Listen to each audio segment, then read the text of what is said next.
નમસ્કાર, આપ જોઈ રહ્યા છો જનસાક્ષી ન્યૂઝ। નજર કરી આજના મુખ્ય સમાચારો પર। ઝઘડિયા તાલુકાના ગોવાલી ગામની સીમામાં બાલાપીર દરગાહના ગેરકાયદેસર બાંધકામ પર વહીવટી તંત્ર દ્વારા બુલડોઝર ફરી વળ્યું હતું।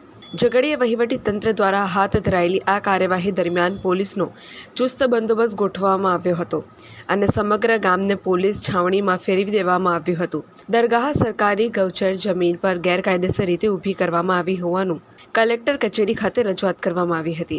ગામના સર્વે નંબર 169 વાળી જમીન પર નિયાઝ ઉર્ફ નિયાઝ બાપુ સમીર દિવાન દ્વારા ગેરકાયદેસર બાંધકામ કરાયું હોવાની રજૂઆત થઈ હતી।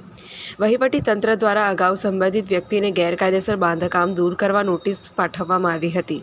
નોટિસનો સમયગાળો પૂર્ણ થયા બાદ બાંધકામ દૂર ન કરાતા તંત્રએ ઓપરેશન ડિમોલિશન હાથ ધરી કાર્યવાહી અમલમાં મૂકી હતી।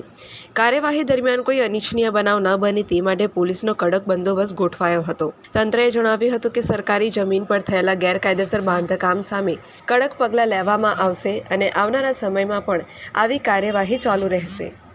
હવે દરગાહ તો બહુ ઐતિહાસિક દરગાહ છે, વર્ષો પુરાણી દરગાહ આવેલી છે ને એના પંચાયતે 99માં ઠરાવ કરીને 20 ગુંઠા દરગાહ માટે ભલામણ કરીને લખીને બી આલેલી હતી, પણ હવે એ સંદર્ભે જે અમારા બુઝુર્ગો હતા એમને ધ્યાનમાં નહીં રહ્યું એટલે એ લોકોએ કલેક્ટરશ્રીથી ફાળવણી નહીં કરેલી।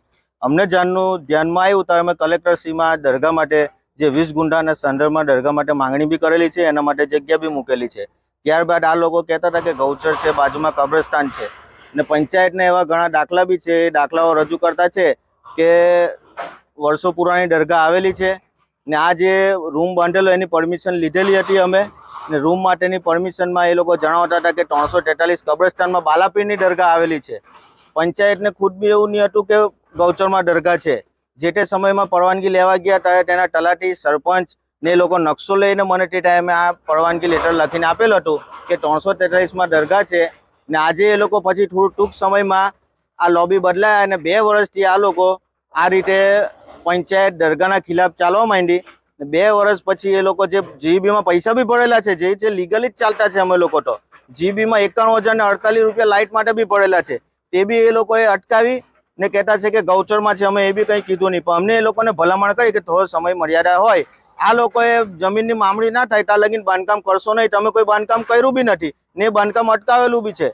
ત્યાર પછી આ લોકોએ કાલે ખૂટા માર્યા અને કાલે સાંજે 5 વાગે મને આ લોકોએ નોટિસ આપી કે તમે 2 વાગ્યા લગીનમાં કાલે કે 26 તારીખે મને સાંજે 5 વાગે નોટિસ આપી ને 27 તારીખે 2 વાગ્યા લગીનમાં તમે તમારો જે કંઈ સામાન છે એ હટાવી લેજો, તમારી વસ્તુ ને તમને એટલો સમય આપતા છે ને તમે એ ખાલી કરી નાખજો। ત્યારબાદ 27 તારીખે સવારે 11 વાગે નોટિસ લઈને આવતા છે કે આજે આ દરગાહને જે કંઈ છે તે હટાવવા કામગીરી કરવા આવવાના છે, તો તમારી જે કંઈ વસ્તુ હોય એ બધી હટાવી લો ને એટલો સમય મર્યાદિત અમને આપ્યો બી નથી ને અમારી જોડે કંઈ રીતના મૌખિક વાત બી નથી કરી ને એ લોકો અમને એટલો સમય બી આપવો જોઈએ કે આટલું દરગાહ છે તો દરગાહને બચાવવા માટેનો બી સમય આપે।